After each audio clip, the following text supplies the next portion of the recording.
From a humble construction firm in South Korea to one of the most powerful automotive companies in the world. Today, we're going to talk about Hyundai. Now, this particular company is a game changer, and this particular company actually deserves all the attention it gets. So this particular company right now, it's doing groundbreaking works in their technology departments, in their EV departments, their hybrid vehicles. They are beautiful kabisa. Tumeona the Palisade hiyo mpya imetokea, tuko na Tucson mpya, Santa Fe imekuwa ikishinda na one of the best SUVs in the UK, and this particular company is growing steadily and winning hearts of people all over the world. So if you're just interested in the brand, or you're just interested or in one since you have seen them on the road, this video is for you, because you're going to find out what makes Hyundai remarkable.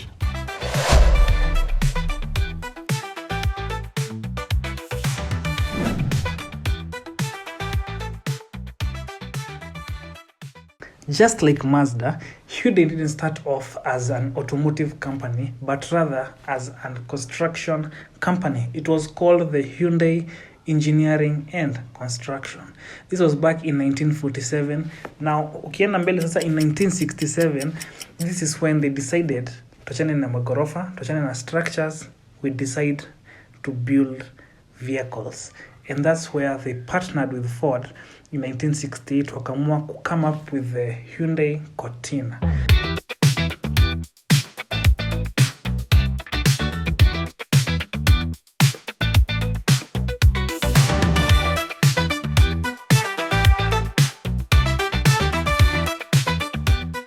So eventually waliangalia vitu wakaona we need to stand on our own 2 feet. So they came up with one of Hyundai's biggest legacy, which was the Hyundai Pony, which is a very good-looking vehicle, which is they're trying to actually to bring it back in the current market by making it an EV, but the looks was spot on for this particular model. The Hyundai Pony was a 2-door rear-wheel drive vehicle which looked very fun to drive, and this marked the beginning of Hyundai's journey in the automotive world. Hyundai didn't stop just at the Pony. They expanded vastly. Now, in the first year in the US, imagine 1986, they sold over 100,000 units. For a very premature company, ilikuwa a beginner kwa hii automotive industry, iliweza kumanage kusell over 100,000 units in its first year in the US. Now, ilikuwa ina meet giants like the Mercedes, BMWs. Kulikuwa na a lot of competition, and they still managed to do it. Now, this brought upon global fame for the company, but also brought about some stigma about it at the same time. So, Hyundais were very affordable, but they were affordable but lacked in quality. Now, the quality ulikuwa unaweza compare the likes of competitors kama Toyota, Hondas. For example, since hizo ndo zilikuwa the other categories of affordable brands, but Hyundai didn't match up to them until 2010.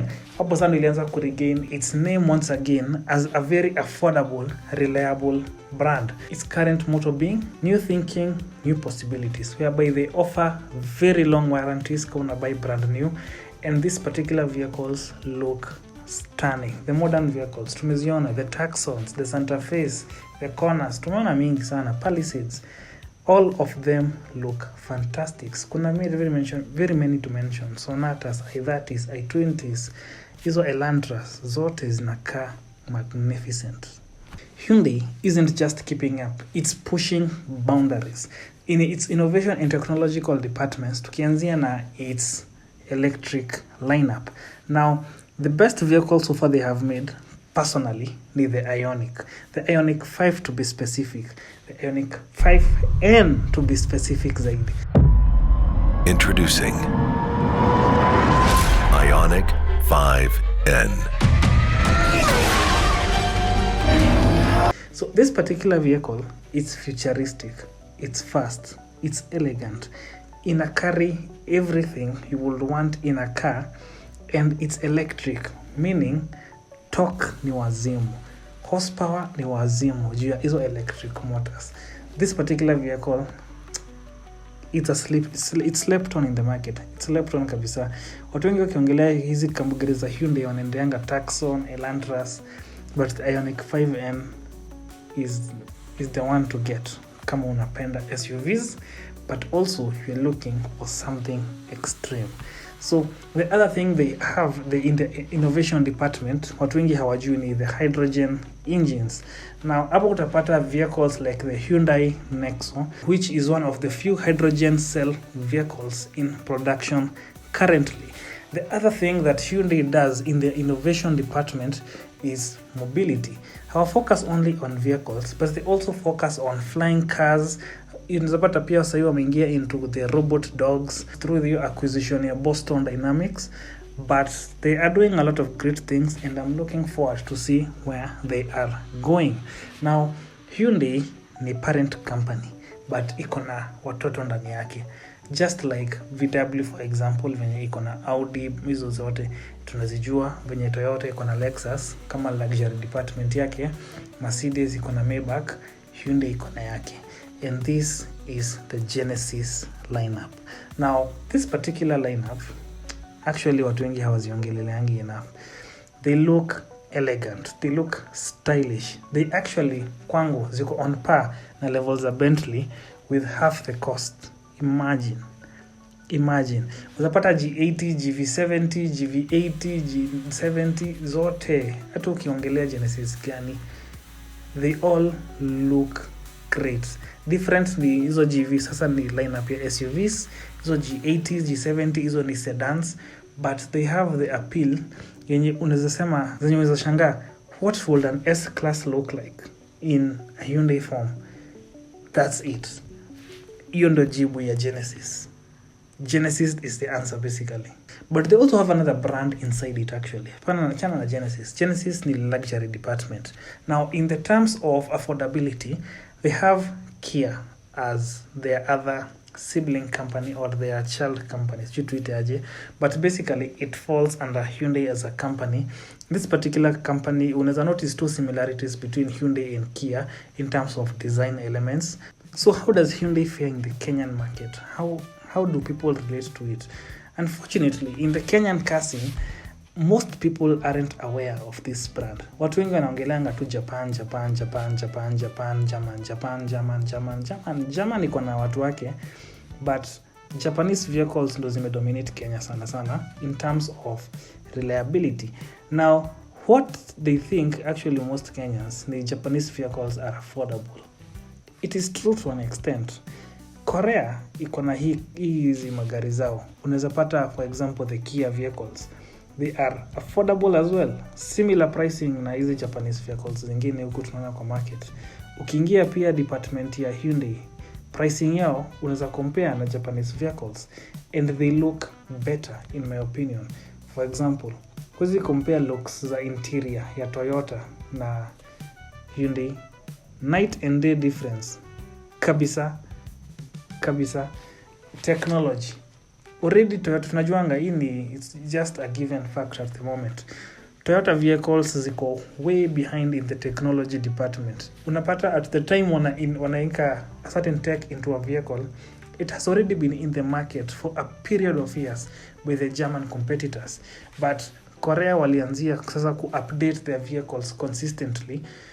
Too much actually for my taste, but hiyo ni varying. Ndio maana unapata they are pushing out a lot of vehicles at competitive prices. And the good thing about these particular vehicles, Kenya najua tunabaingi most vehicles used, but if you're buying them under warranty, meaning you're buying them brand new, basically you have a 10-year warranty. Imagine. Zingine si 10 years obviously, zingine ni labda up to 100,000 kilometers, but that's still a lot. Considering watu wengi wanapatanga magari zao huku zikiwa 100,000 kilometers, utakuwa umesukuma gari yako for a period of 5 to 6 years kabla ifike hiyo kilometers. As a company, Hyundai has its strength and weaknesses. Its major strength tuanzie na its technology and safety features. Now, Hyundai as a company wame come a long way from its bad publicity of unreliability and hazardous vehicles to now one of the most safer vehicles on the roads. Tukiweza compare also na pricing yake, these vehicles come at a very good price range. For example, Tucsons, Santa Fe's, for the size ziko, huwezi sema zinakaa hiyo price. Santa Fe toshana na Fortuner, but price yake ni almost 3/4. How? Imagine Fortuner, sasa zongele German brands, Fortuner tu. Na power ni substantial, it's an EV, so iko good on fuel. These particular vehicles zinakaa stunning kabisa. Strength yake ingine actually ni hiyo. They focus on the futuristic appeal of their vehicles, and this also can lead to its disadvantage kidogo, which might be they push out a lot of vehicles frequently. Tukiweza compare na tuanzie na a very moderate vehicle, Toyota RAV4. Hii ni Toyota RAV4 imerun from 2019 up to now 2024, yenye imerevampiwa sahi 2026 lineup, actually 2025 model. Zote ziko similar appeal wise. Ukiweza compare na kama Hyundai Tucson from 2019 up to now in 2025, kuna 3 generations in between. So as a customer, uko 2019 model, juu Kenya tunaendeanga used vehicles, umeendea 2019 model, ikifika saa yako ya kuendea spare parts ziko limited in the market because kulikuwa na limited production years as well. Hii sasa ndio the major issue inakujanga tu na Hyundai as a company, whereby their vehicles are great, but since they are pushing out a lot of vehicles, kama wewe ni a car person, umenunua gari for example, you have your own vehicle, let's say God forbid you enter into an accident, once you go start looking for spare parts, it gets hectic. Ni kama Peugeot sasa hivi wenye wanaendelea, but the thing sana Hyundai si ati parts ziko available. They are available. China ziko mingi sana. Juu China waliamua ku major in the EV department, so Chinese wengi wameendea hiyo. So spare parts ziko, but sourcing them can be tricky for an any day jondo ama jendo. But tukiendelea mbele, the other thing that in affect hizi magari ni resale value. Now resale value yake, tuanzia na issue yake tu ni moja, haizi match Toyota na Hondas bado. Yes, ziko similar reliabilities in some aspects, but since ilikuja na hiyo legacy from its time back, it's still unreliable. Hata wakijaribu kuinua hiyo jina yao aje, iko na hiyo stigma within its name, which affect some of its lineups in terms of the resale value. Tukiangalia brand poa sana, hii model ya Elantra N unaweza expect itakuwa priced similar na Honda Civic Type R. Honda Civic Type R ziko priced highly kabisa, uko 40,000 USD. Hata ukiendea 2025 model ziko 45,000 USD. Used market bado ziko unapata inaenda na similar pricing juu ya hiyo appeal yake ya reliability, and it's a Honda. But ukiendea Elantra N, yes, ziko fast, ziko hizo zote, but resale value yake, once iko na mileage kidogo tu ndani yake, value yake inaenda chini ukiweza compare na Honda Civic Type R. Hiyo ni a very good example ya kuonyesha resale value ya Hyundai's haziko valued the same still as these other vehicles. So, in my opinion, Hyundai is no longer an underdog. In fact, it's one of the biggest automotive companies in the world at the moment.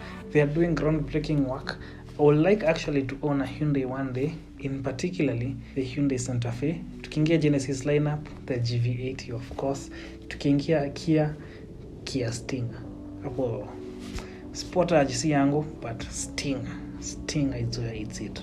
So if you're interested in importing a Hyundai Santa Fe, a Hyundai Tucson, unaweza ni reach out. We do importing and we can get you your dream car. Thank you for tuning in to Drive Dive, and see you on the next episode.